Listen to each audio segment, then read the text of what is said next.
Work, work, work. Let's go, let's go, let's go. Eyes up. 1, 2, 3. Welcome to practice today, presented by SiriusXM. The Jets are back on the field here at One Jets Drive for the first time since Buffalo. Eric Allen, Ethan Greenberg here in the BetMGM studio. We'll hear from Olivia Landis and Brian Baldinger later in the show. EA, the Jets are quickly turning the page now from week 1 to week 2 after a tough loss in Buffalo. You have to. You can't let the Buffalo Bills beat you twice. You got the San Francisco 49ers coming to MetLife Stadium for your home opener. And that's a 49ers team who advanced to the Super Bowl last year, had a double-digit lead over the Kansas City Chiefs. We're only a few moments away from winning the whole thing last year, and they're going to be quite upset themselves. They got to travel all the way to the East Coast to face Sam Darnold and company this week after losing their home opener against the Arizona Cardinals. And in fact, interesting scheduling quirk here for the 49ers. 2 straight games at MetLife Stadium, and there is a guy who's going to be in the spotlight all week long, 37-year-old Frank Gore. And that leads us right into today's headline, which is unfortunately some more injury news for the Jets. Le'Veon Bell, Denzel Mims, and Blake Cashman, the latest 3 players to be placed on IR. Yeah, really tough break all the way around. Le'Veon Bell came to camp in tremendous shape. There is LaMichael Pirine, I believe, the rookie running back out of Florida. Le'Veon Bell, 6 carries against the Bills, 14 yards, 2 receptions, including a nice one down the sideline at the end of the first half.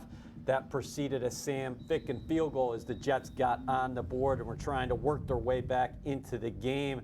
Unfortunately, later on that same possession, he got a step on A.J. Klein. A.J. Klein hauled him down to the ground. He landed awkwardly. He was never the same after that. So the Jets have to adjust in the offensive backfield. Fortunately, Frank Gore has seen everything in the National Football League, so he'll be ready to roll.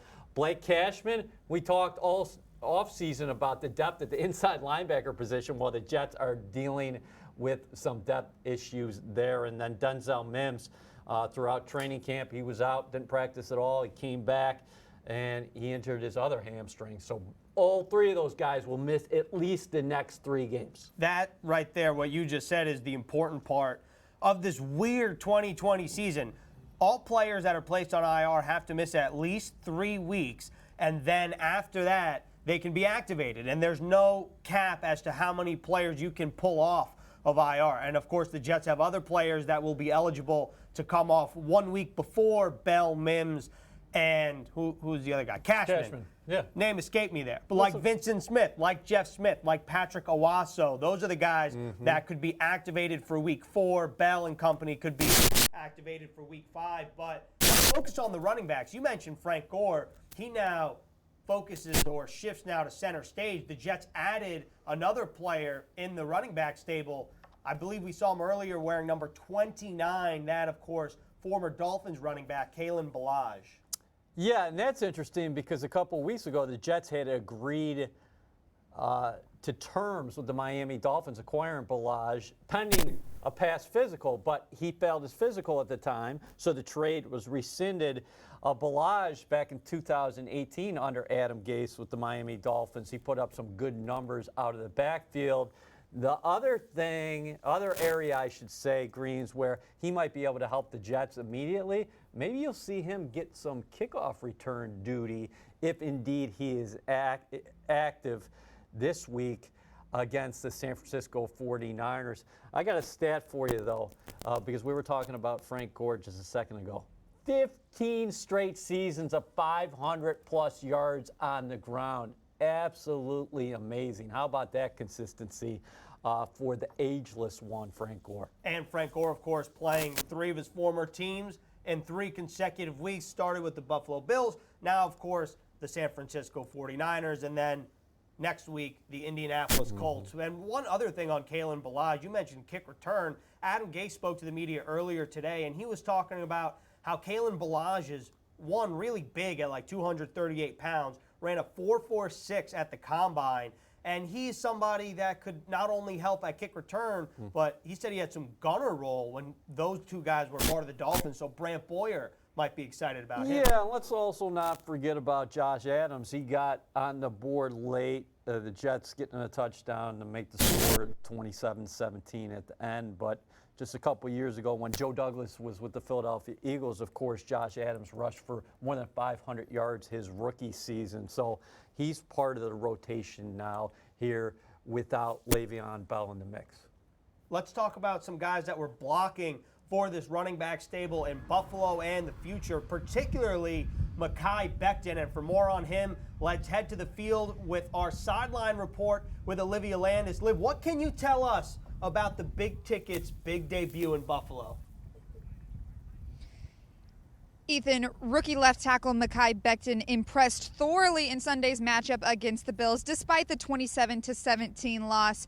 According to a Pro Football Focus article that was released earlier this week, the rookie had a 77.4 overall grade in the run block game, which is where he succeeded most. Now, overall, he was ranked the highest rookie on offense, according to PFF, and the 5th highest rookie overall. Now, he was not only very well in the run game, but he had a 77.2 overall grade too.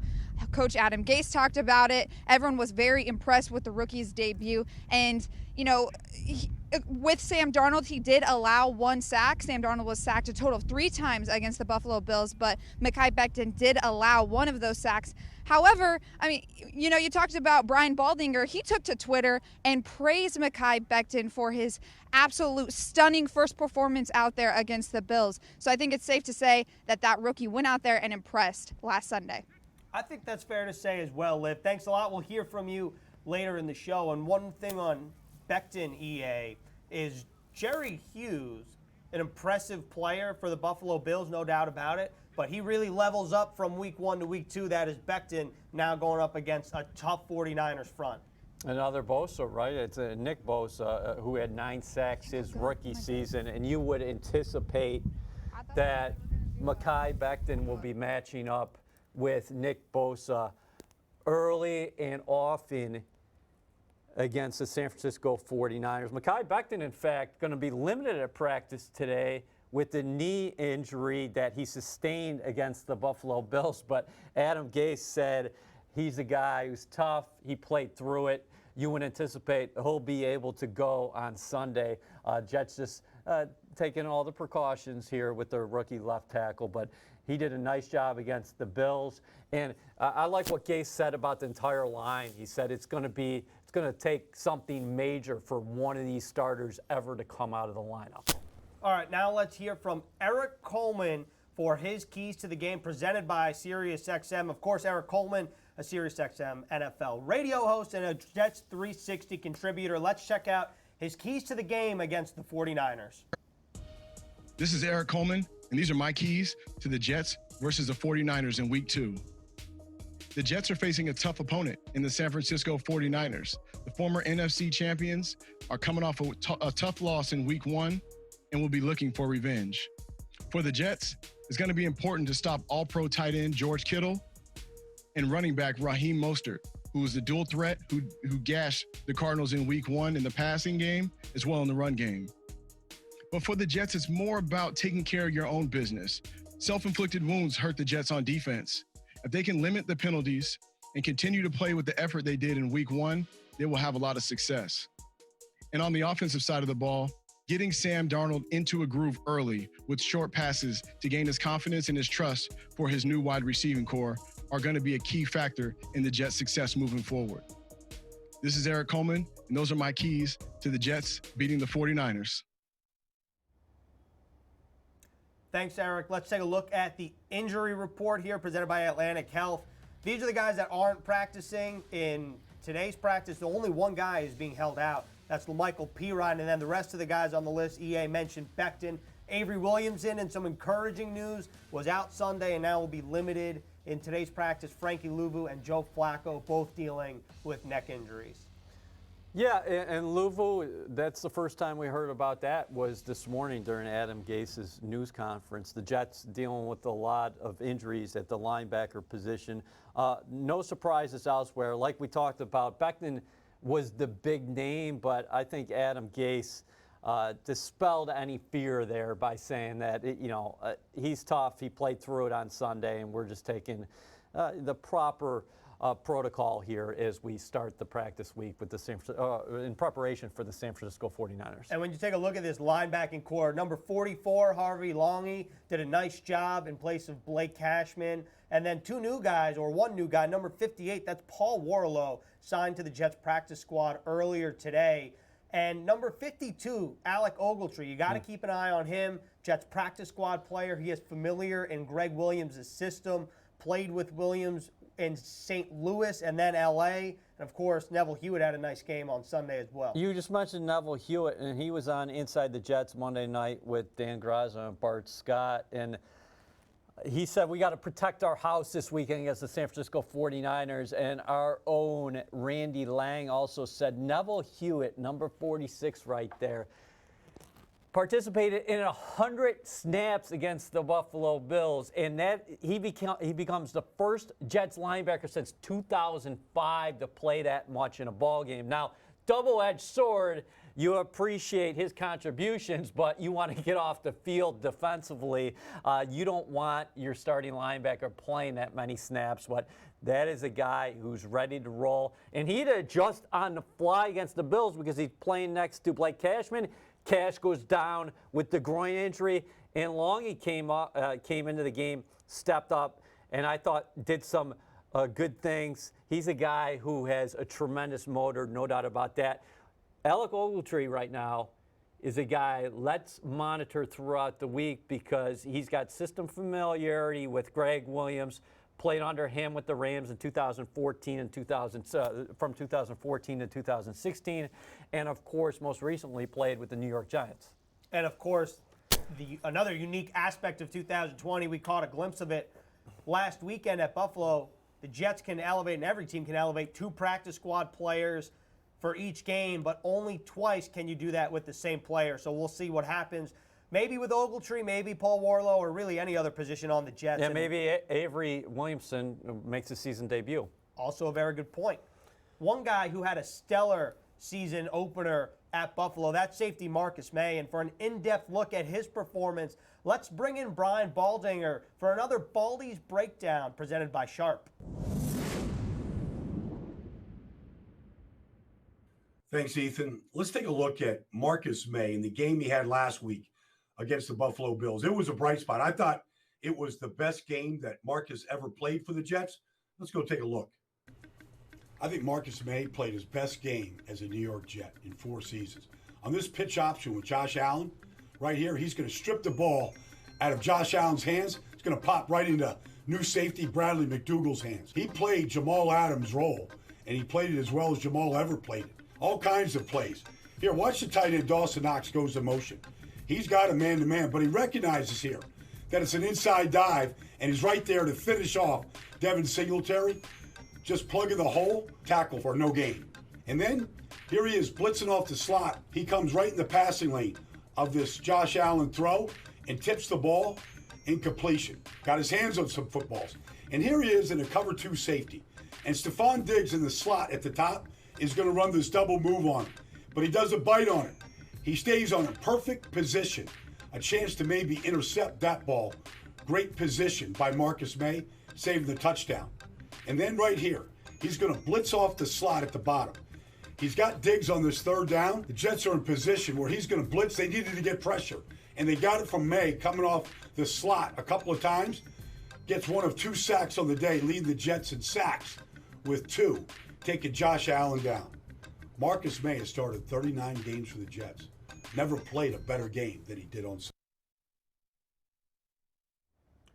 Marcus Maye, EA, basically led the Jets in almost every defensive category. 10 tackles, 2 sacks, 2 pass defenses.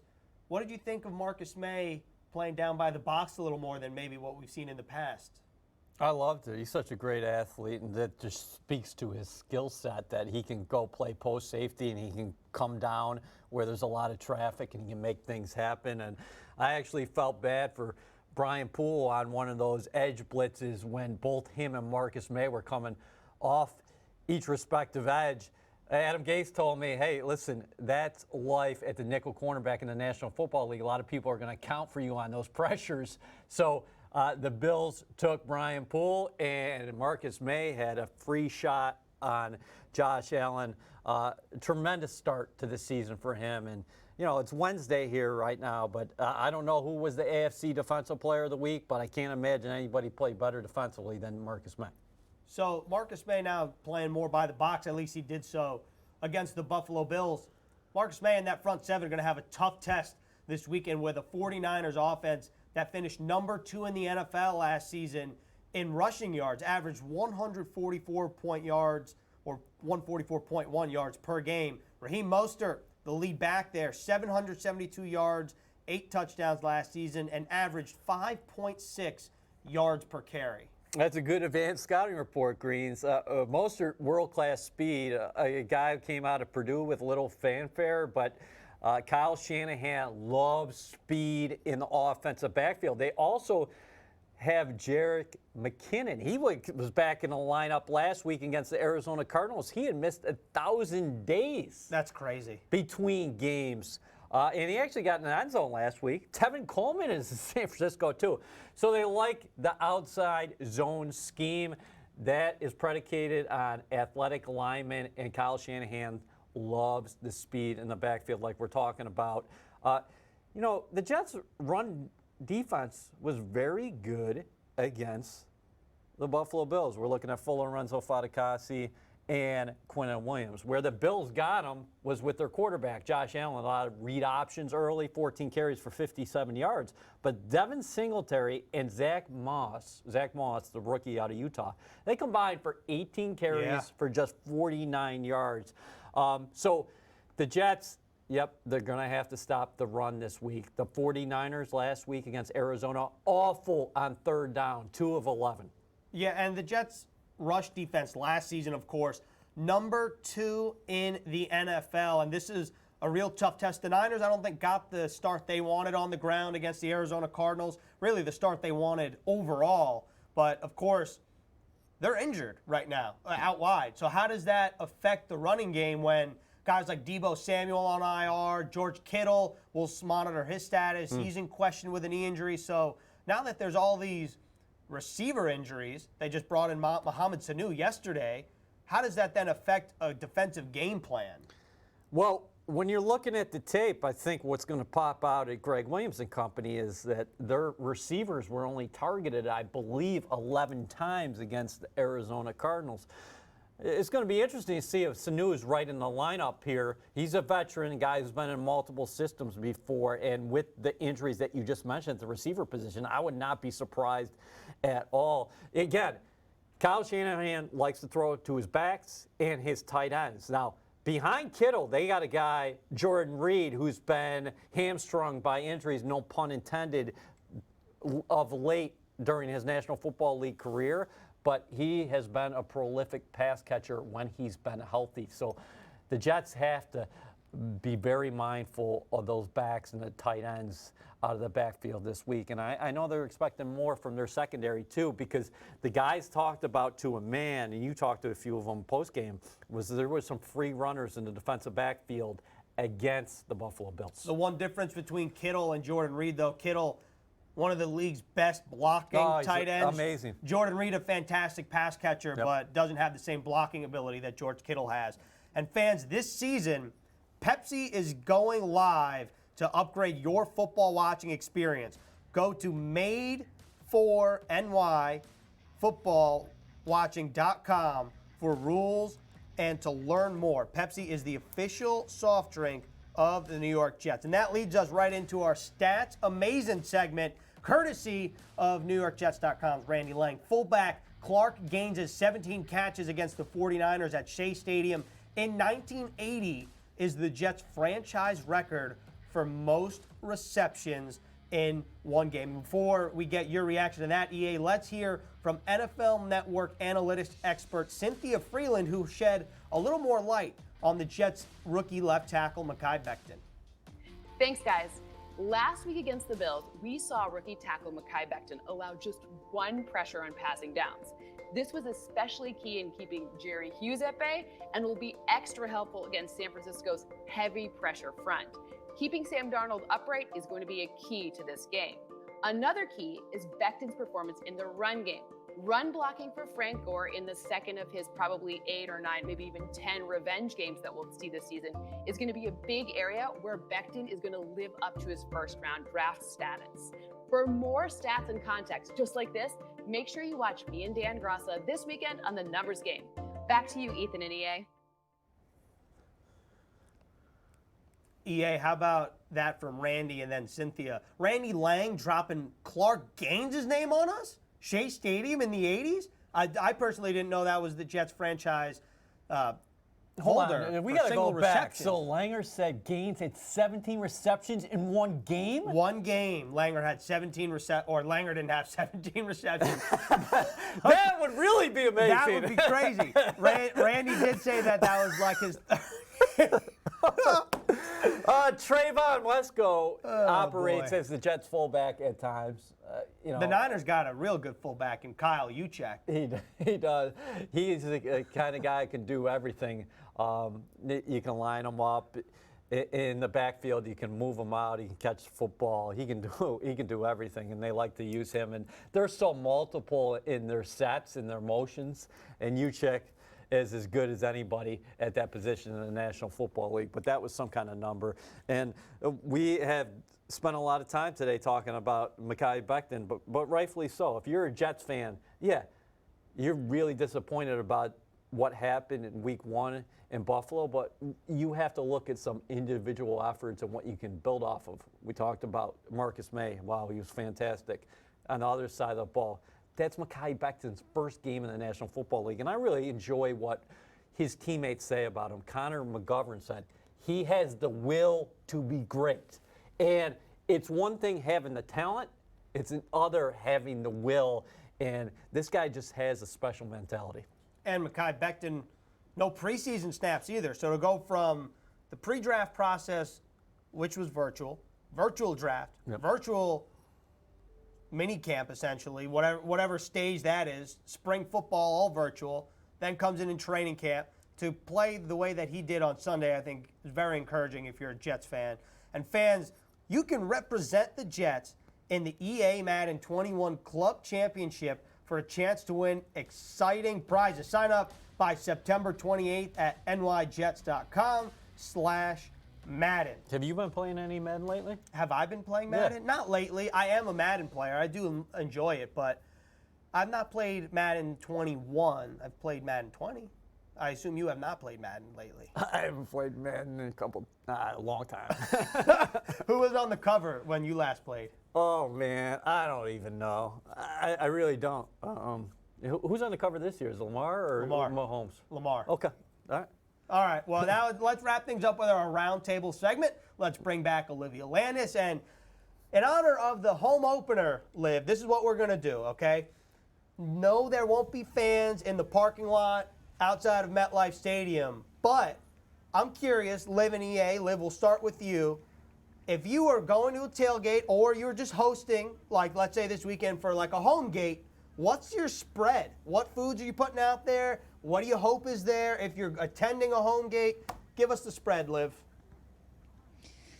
Ooh, that's pretty tough. I mean, if you were to ask me a few years ago when I was in college, it would have been the basic hot dogs and hamburgers. But now that I am an adult and I actually enjoy more adult foods, I'm probably going to have to say, I don't know. When I was back home in Colorado, we always used to make homemade nachos. We'd have a spread where everyone would be able to go out there and make their own nachos. So I would say probably something along those lines. That's more in my alley. Everyone knows that I love Mexican food. You know, my mother's Hispanic, so she's always making Mexican food. So it's probably in that alley for me. Did you make the chips yourself? Ooh, good question. Sometimes, yes. Okay. But that's a lot of chips. Think about how many chips that would be.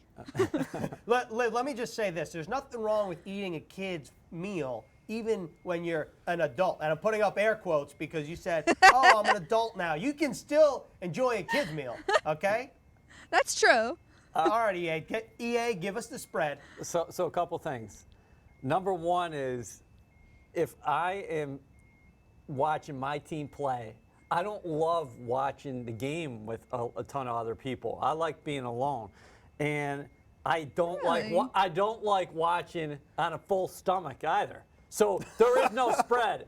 I will eat a couple pretzels and things like that, but after the game, and hopefully after a victory, after a Jets victory, maybe pizza and wings. I'm from Buffalo, so Buffalo wings and maybe an IPA or two. Okay, so I agree with EA. If I'm watching my team, I don't like being around people. But let's say it's college football, right? And it's a Saturday or even a Sunday, and it's Sunday night, whatever. I'm hoping for mozzarella sticks, pigs in a blanket, buffalo chicken dip, and just finger food. Oh, Give me no. finger food. Y'all, yes, Liv. Pigs in a blanket. Not the is pigs in a where blanket. it's at.